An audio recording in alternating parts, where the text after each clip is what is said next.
Welcome once again to Commander by Danon. Today's video was brought to us by all of my Patreon supporters. Every month I have a poll on my Patreon where everyone can vote for decks. This month I asked my patrons which of my older decks I should revamp, and Krav and Regna edged out the competition. Also, and I know it's annoying to keep hearing this, but statistically if I don't ask you to like and subscribe, the video gets fewer subscribers. Krav and Regna are a partner pairing that, unlike other legendary creatures with partner, can only pair with each other. Krav the Unredeemed is a 5-mana 3/3 legendary demon. We may pay 1 black and sacrifice X creatures. If we do, target player draws X cards and gains X life. We then put X +1/+1 counters on Krav the Unredeemed. Regna the Redeemer is a 6-mana 4/4 legendary angel with flying. At the beginning of each end step, if our team gained life this turn, we create 2 1/1 white warrior creature tokens. You'll note that the two pair very well together, with Krav gaining us life at the cost of creatures, and Regna creating creatures if we gain life. Krav and Regna was my 3rd ever commander deck, and the reason I love Aristocrats.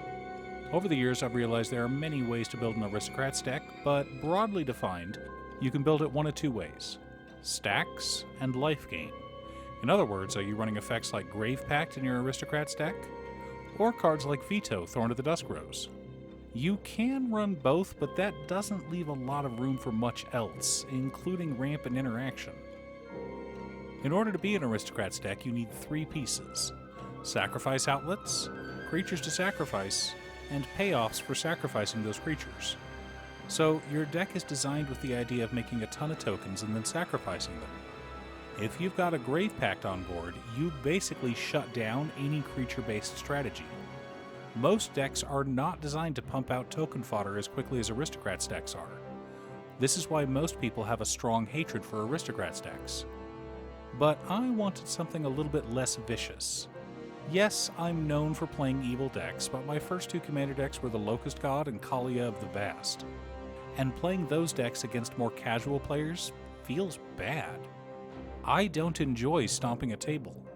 Games are more interesting when everyone gets to play. Therefore, I decided a while ago to have decks at a myriad of power levels. This deck, while expensive, is a mid-tier deck. If you're wanting something super powerful, this ain't it. But if you're wanting something fun, grindy, and interesting, I think you'll enjoy it. But before we get to our deck list, a quick word from our sponsor, Ultimate Guard. Even long before this channel was sponsored by Ultimate Guard, they were always my #1 choice when it comes to sleeves or deck boxes. Pick up Ultimate Guard products at your local game store, or order them on Amazon. Link down below.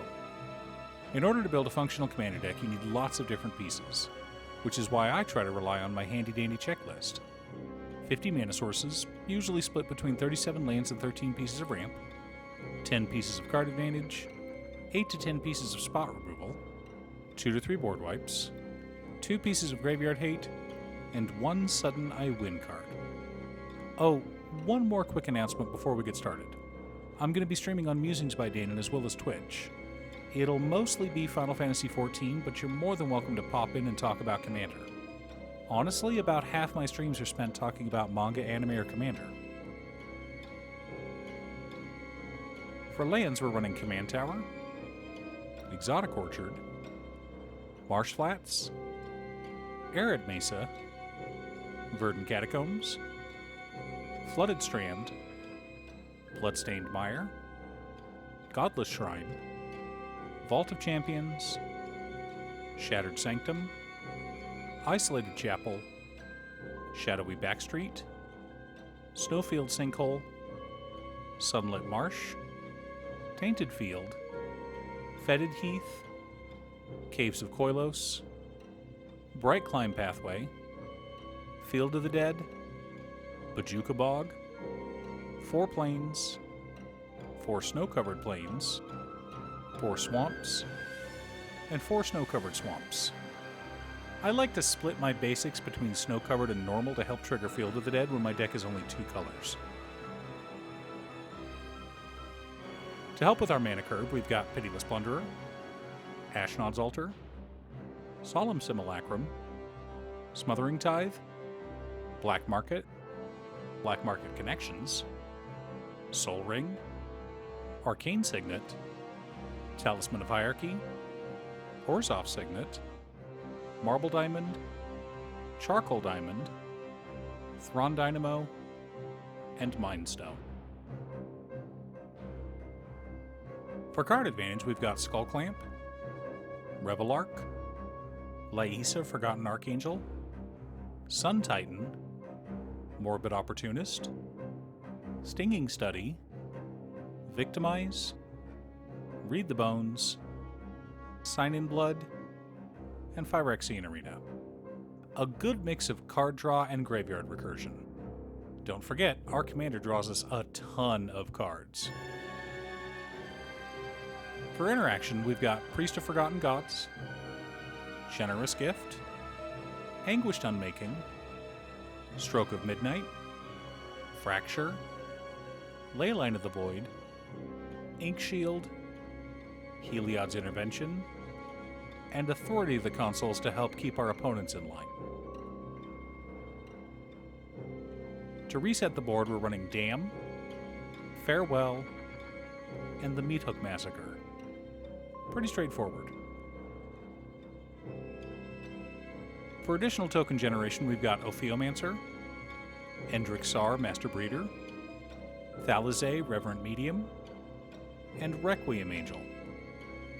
Our sacrifice outlets consist of Viscera Seer, Carrion Feeder, and Yawgmoth Thrawn Physician. Our aristocrats consist of Kumbal, Profiteering Mayor, Zulaport Cutthroat, Blood Artist, Cruel Celebrant, Bastion of Remembrance, Ellis Ilkor, Sadistic Pilgrim, Mirkwood Bats, Sir Conrad the Grim, Agent of the Iron Throne, Corpse Knight, and Vito, Fanatic of Akhlazotz. Supporting our plan, we've also got Teysa Karloff, Divine Visitation, Drivnod, Carnage Dominus, Vito, Thorn of the Duskrose, Odger Tak, Deepest Foundation, Mondrak, Glory Dominus, Anointed Procession, and Sorin, Vengeful Bloodlord. Now that we have our deck list, let's compare it to our checklist. 50 mana sources split between 36 lanes and 14 pieces of ramp, right on target. 11 pieces of card advantage, counting our commander.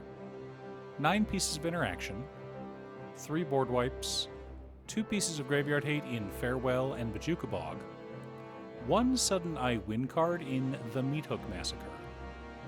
If we have enough creatures on board and enough aristocrats, the Meathook Massacre will kill the table when we cast it.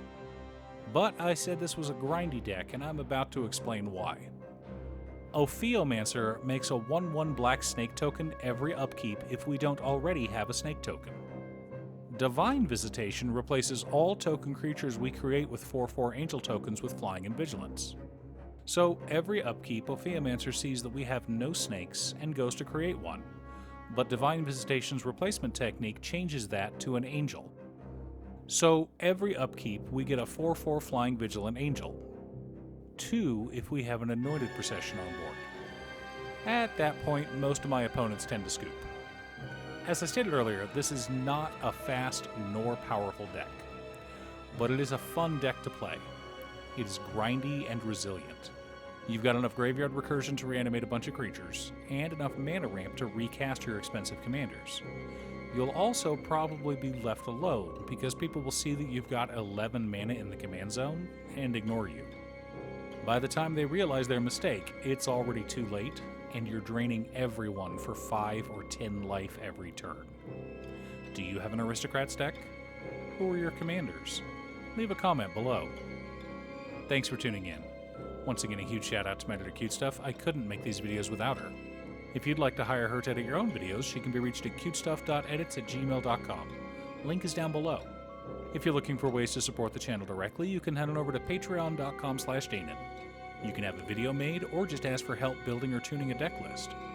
I also wanted to give a quick shout out to all of my patrons: Waffles, Jiraiya, Danny, Muffins, Marcus, Brett, Roxy, Sean, Mark, Borgie, Nazwin, Midge, Alex, Kanga, Aaron, Chris, Robert, Austin, William Pye, Turner, Triz, Scott, and Kazaris.